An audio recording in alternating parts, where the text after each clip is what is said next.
জানতে পারলে দেখো তোমার নিজেরই হয়তো লজ্জা আর ঘৃণায় মরে যেতে ইচ্ছা করবে। অবশ্য এমনিতেও তোমার আর বেশিক্ষণ বাঁচিয়ে রাখবো না আমি। মরার আগে এই শেষ ইচ্ছাটা পূরণ করেই দেই। হ্যাঁ বলো, আমি জানতে চাই তুমি আমায় মারতে চাও কেন? তাই তো মেরে ফেলো, কিন্তু তার আগে বলো আমার উপরে কিসের এত রাগ তোমার? কেন খুন করতে চাও আমায় তুমি? এই প্রশ্নের উত্তর না জেনে মরেও আমি শান্তি পাবো না। কি অন্যায় করেছি আমি তোমার সাথে বলো, যার কারণে এমন নিষ্ঠুর আচরণ করছো? অন্যায় তুমি করনি তো, অন্যায় করেছে তোমার নষ্টা মা আর তার পরিবার। মুখ সামলে কথা বলো।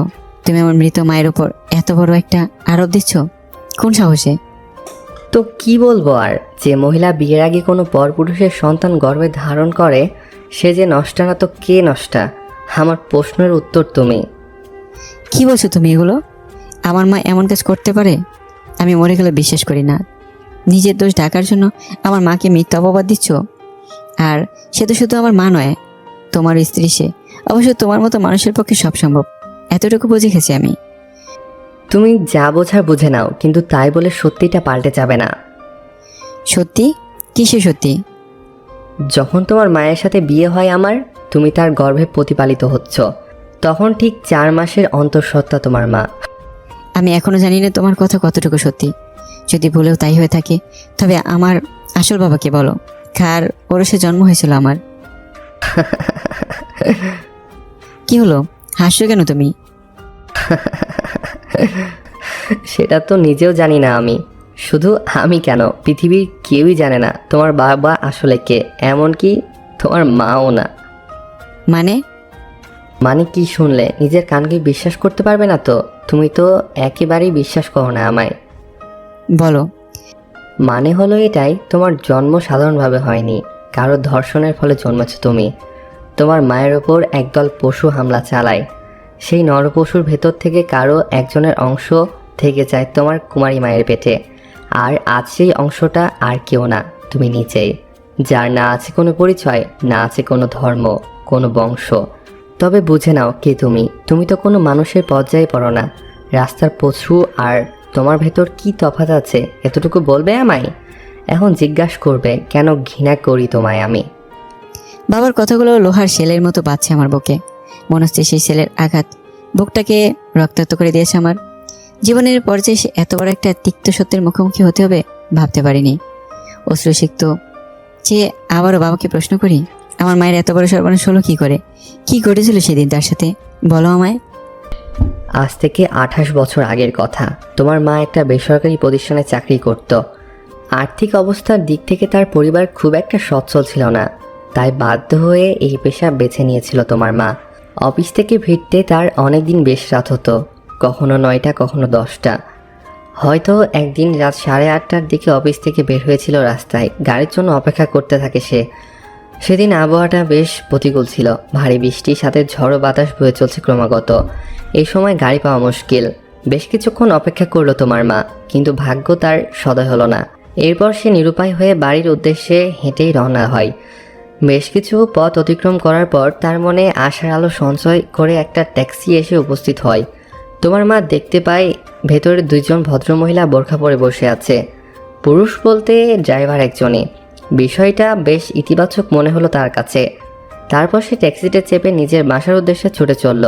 কিন্তু দুর্ভাগ্য, তোমার মা নিজেও জানতো না যে সেদিন যে নিজের কত বড় সর্বনাশ ডেকে এনেছিল। তোমার মা এক পর্যায়ে বুঝতে পারল বোরখা পরা মহিলাগুলো বাস্তবে কতগুলো ছেলে, যারা এক প্রকার ছদ্মবেশ নিয়ে আছে। বাইরে ঝড় বৃষ্টি আর ভেতরে নিজেকে এতগুলো ছেলের মাঝে একটা আটকা জায়গায় একলা দেখে ঘাবড়ে যাওয়াটা স্বাভাবিক। সে চেষ্টা করে গাড়ি থেকে নেমে যাওয়ার, কিন্তু তাকে সেই সুযোগ দেওয়া হলো না। একজন লোক তোমার মাকে টান দিয়ে নিচের ওপর ফেলে দিল। কি অসভ্যতা হচ্ছে, ছাড়ুন বলছি আমায়। ড্রাইভার তুমি কি দেখতে পাচ্ছ না এসব? গাড়ি থামো বলছি, কথা না শুনলে আমি কিন্তু চিৎকার করব। চিৎকার করবি? তোর চিৎকার কে শুনবে এত রাতে? না, তোমরা এটা করতে পারো না আমার সাথে। আমি কোনো রকম একটা চাকরি করে বাবার সংসার চালাই, ভদ্র করে মেয়ে আমি। দয়া করে আমার ইজ্জত নষ্ট করো না, তোমাদের পায়ে পড়ি, ছেড়ে দাও। আর কতকাল বাবার সংসারে খাটবি? এবার না হয় আমাদের জন্য একটু খাট, নে, খুশি কর আমাদের সবাইকে। না, আমি এসব করতে পারবো না, মরে গেলেও করতে পারবো না। তুই পারবি না, কিন্তু আমরা তো পারবো। চল, তোকে কিছু করতে হবে না, যা করার আমরাই করছি। তোমার মা গুন্ডাগুলোর নোংরা কথা সহ্য করতে না পেরে ঠাস করে চর বসিয়ে দিল একজনের গালে। এতে ওরা আরও বেশি ক্ষেপে যায় এবং হিংস্র হয়ে ওঠে। এরপর যা হবার তাই হয়েছে। চলন্ত গাড়িতে বসে তোমার মা সেদিন কতগুলো গুন্ডার হাতে ধর্ষণ হয়। গাড়ির ড্রাইভারও ওদের দলেই ছিল, তার হাত থেকেও ছাড় পায়নি তোমার মা। আর তুমি সেদিনের সেই গুন্ডাগুলোর ভেতরেরই কারো পাপের ফল। হয়তো সেই ড্রাইভারের, নয়তো তার যাকে চর মেরেছিল তোমার মা, নয়তো অন্য কারোর।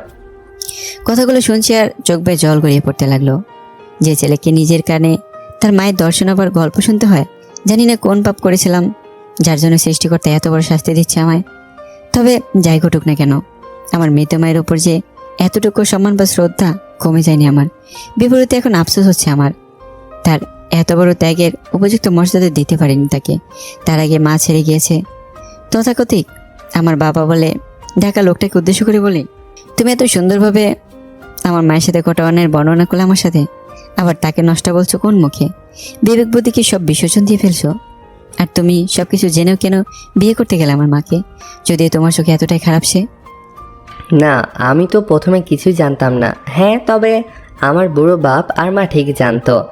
ওরা বাধ্য করলো আমার বিয়েটা করতে। তখন তাদের কথা পালন করা ছাড়া কোনো উপায় ছিল না আমার কাছে। কেন উপায় ছিল না? যখন আমার মাকে মন থেকে মেনে নিতে পারোনি, পালিয়ে গেলে না কেন তুমি? পালিয়ে কোথায় যেতাম আমি পালিয়ে গেলে না খেয়ে মরতে হতো আমার। আবার সম্পত্তির কানা কুড়িও জুটতো না ভাগ্যে। তাই বাধ্য হয়ে বিয়েটা করেছিলাম। আর ঠিক সেদিন মনে মনে শপথ নিয়েছিলাম, তুমি জন্মানোর পরেই শেষ করে দেবো তোমায়, যাতে তোমার ওই নোংরা দূষিত মুখ রোজ দেখতে না হয় আমার। কিন্তু আমার দুর্ভাগ্য, আমি বহুবার সুযোগ পেয়েও তোমার কোনো ক্ষতি করতে পারিনি। বারবার আমার হাত ফসকে বেরিয়ে গেছো তুমি। তোমায় মারতে না পারার যন্ত্রণা রোজ তাড়িয়ে বেড়াতো আমায়।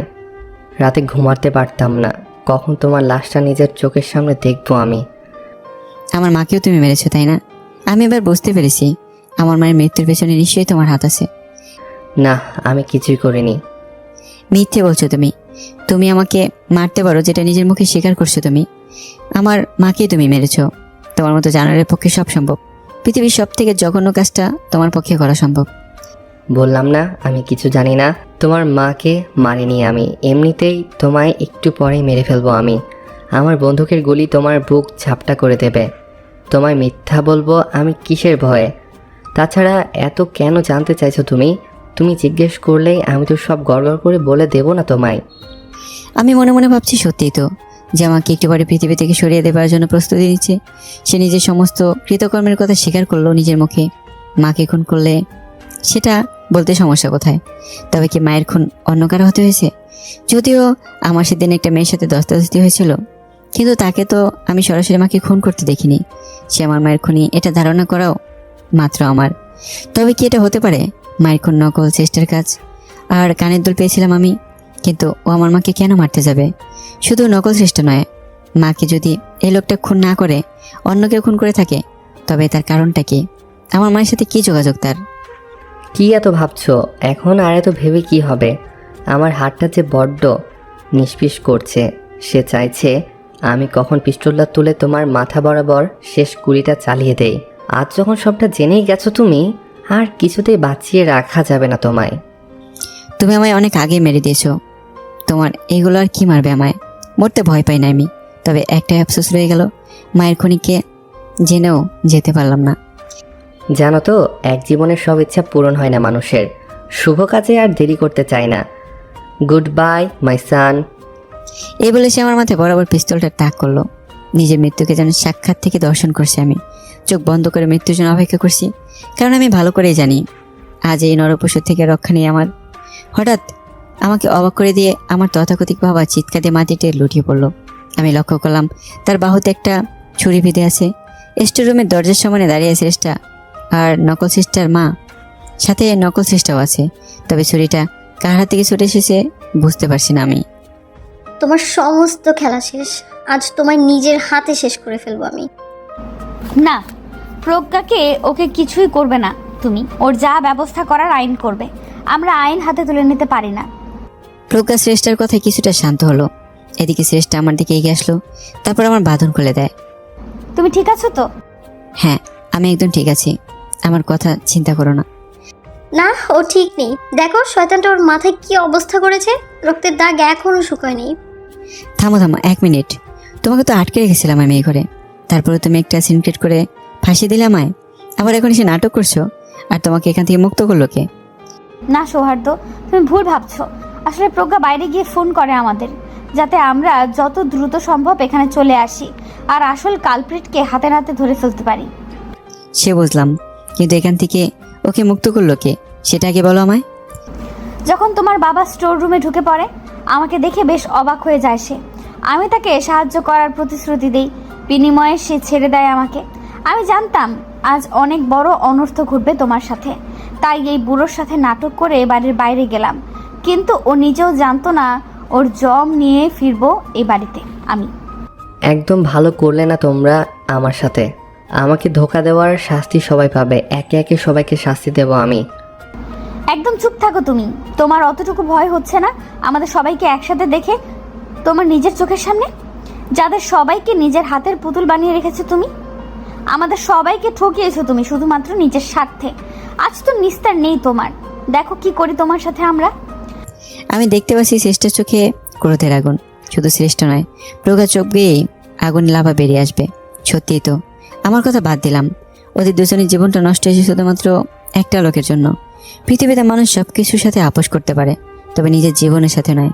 শ্রেষ্ঠার প্রজ্ঞাকে দেখে মনে হচ্ছে ওরা বাবাকে গিলে খাবে। প্রজ্ঞার মা পাশে দাঁড়িয়ে আছে, তার মুখে কোনো কথা নেই। তোমরা আমার কিছুই করতে পারবে না, আর আজকে যেটা সবাই মিলে করলে আমার সাথে, এর ফল ভোগ করতে হবে তোমাদের। আগে নিজেকে তো বাঁচাও, তারপরে আমাদের কথা ভাবো। এমন অবস্থা করব তোমাদের সারা জীবন জেলে পচে মরলেও শাস্তির শেষ হবে না তোমার। তুমি নিজেও জানো কতগুলো অপরাধ করেছো তুমি। এর শাস্তি কি হতে পারে ধারণা আছে তোমার? শ্রেষ্ঠের কথায় বাবা চুপ করে রইল, কারণ সেই মুহূর্তে বলার মতো কিছুই ছিল না তার। আমি তার মুখে ভয়ের চাপ স্পষ্ট দেখতে পাচ্ছি। নিজের দুর্বলতা ডাকতে বিভিন্ন ধরনের হুমকি ধামকি দিচ্ছে সবাইকে, আর কিছু না। এত কিছুর পরেও লোকটা এতটুকু শুধরালো না। এটাই আফসোস, যে অপরাধ করেছে যদি তার ভেতর অনুশোচনা বোধের জন্মই না হয়, আমরা কী বা করতে পারবো? আর আইনি বা কী করতে পারবে? এরপর বাসায় পুলিশ ডাকা হলো। আমাকে বন্দি করে খুনের অপরাধে চেষ্টা করার গ্রেপ্তার করলো তাকে। তবে শুধু এটাই তার অপরাধ নয়, একটা মেয়েকে প্ররোচিত করে অন্ধকার জগতে এটিকে ঠেলে দেওয়া আইনের চোখে জঘন্যতম একটা অপরাধ। এর বিচারও হবে বাবার। সব অপরাধের বিচার হবে, যা শুধু এখন সময়ের অপেক্ষা। এর 2 দিন পর যখন